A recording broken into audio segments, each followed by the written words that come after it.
good news so far is the Percocet is not making me nauseous. Still a little groggy, but that's, I think, just I'm groggy. But so far no nausea, so that's good.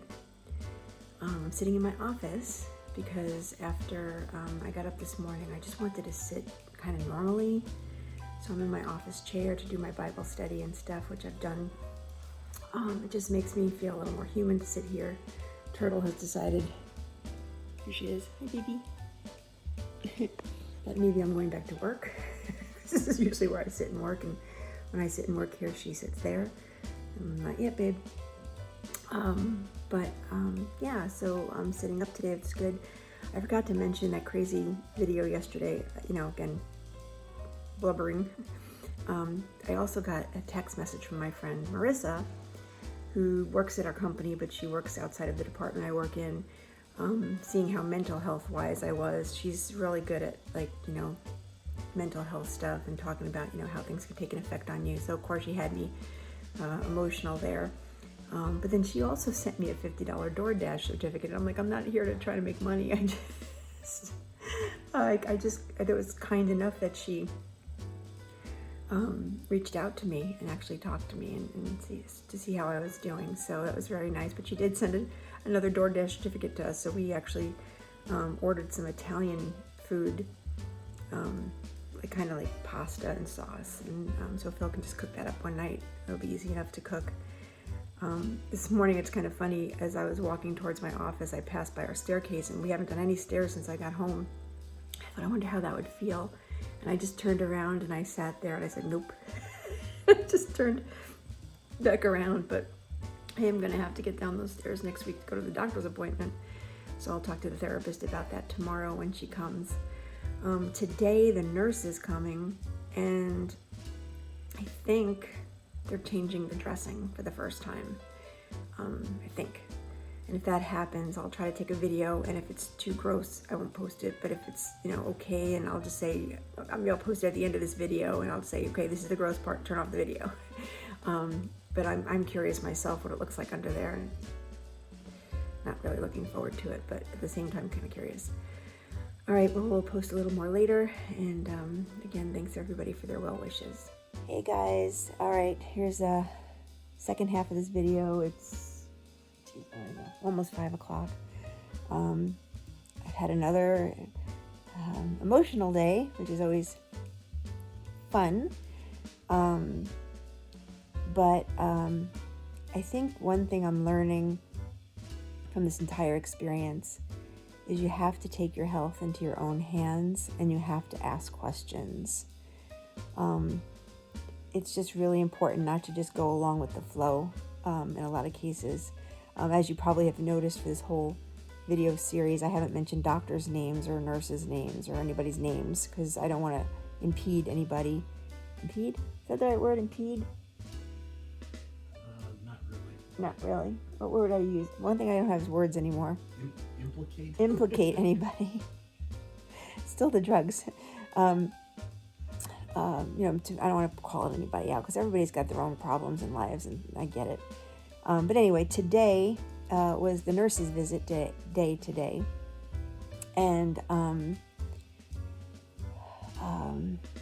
when he came, I had it in my mind that he was going to change the dressing. Because I remember last week, he said something like, next week I have to change your dressing.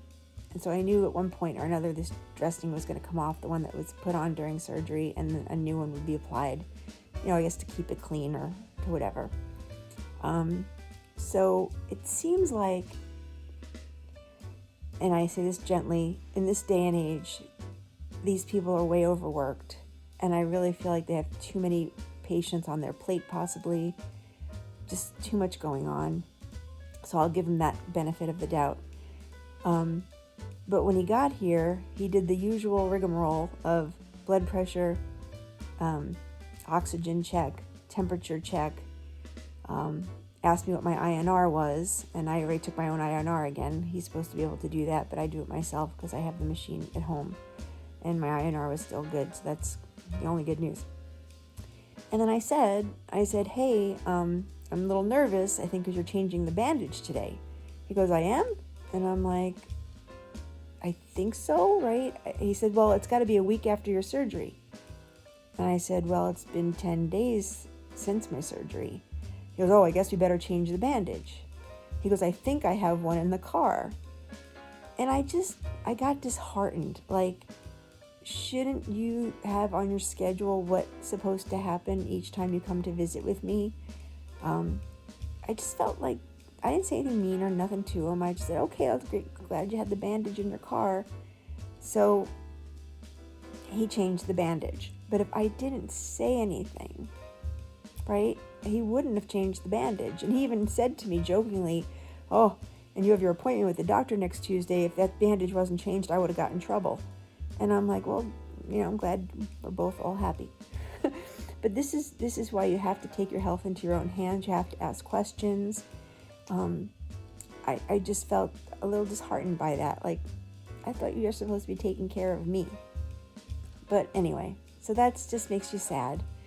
And the therapist is a really sweet young woman. Like I said, she's so energetic and she's so kind. And she comes in here and says, rah, rah, rah, and do what you got to do. And she's really good at that. But I'm still feeling like I'm not getting what I need accomplished. And I sent her a text message today asking her, like, hey, I got to get down my staircase on Tuesday. Are we going to practice stairs at all?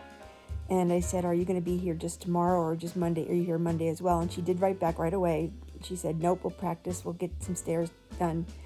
But if I didn't say that, right, was it on her plan to show me the stairs and make sure I was okay for the doctor's appointment on Tuesday? You know what I mean? So it's like I'm telling them what to do, and maybe that's what it's supposed to be. I don't know. I've never had surgery before. So I just got a little disheartened by some things. And I texted my friends from my therapy place that I was going to prior to this to do the pre-therapy just to get their opinions. And the one woman's so sweet there, and she's going to call me later and just hear what I'm doing and just see if there's any advice she can give. But anyway, so it was a disheartening day. I just felt sad. And then also I really am having a lot of heaviness in my leg, and it still feels like there's a tourniquet on it when I'm walking. It just feels really tight. So I left a message for the nurse today at the doctor's office, and I told her exactly what I was just saying.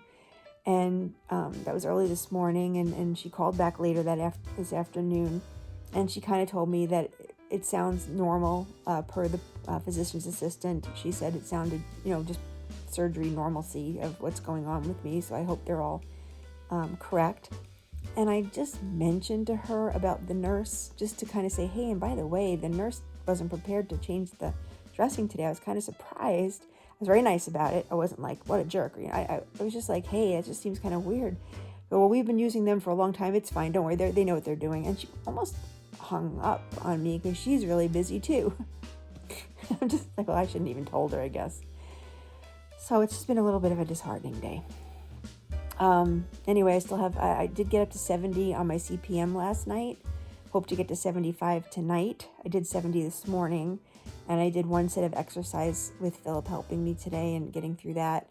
I did 4 walks around my house today, my house, but the upstairs part of the house, and I'm going to do hopefully 4 more walks tonight and do some more therapy and just keep trudging along here.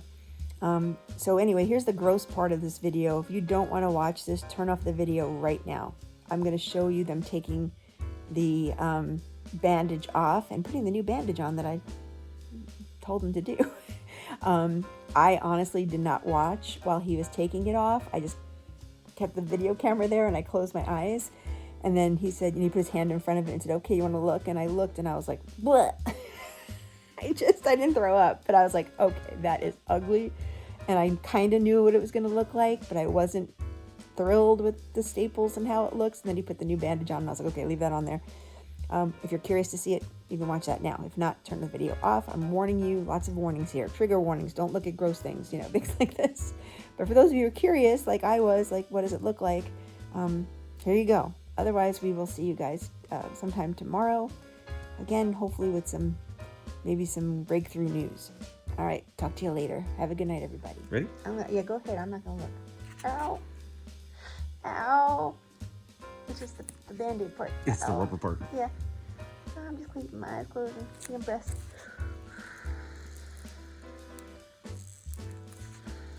Wow. Yeah, mama.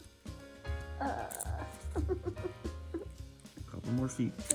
Feet? Inches. Okay. God bless. I don't want to look. Should I look? It looks perfect. Oh! I'm gonna throw up. In 2 weeks, you won't even be able to see it's there. Really? Mm-hmm. You promise? Pretty much.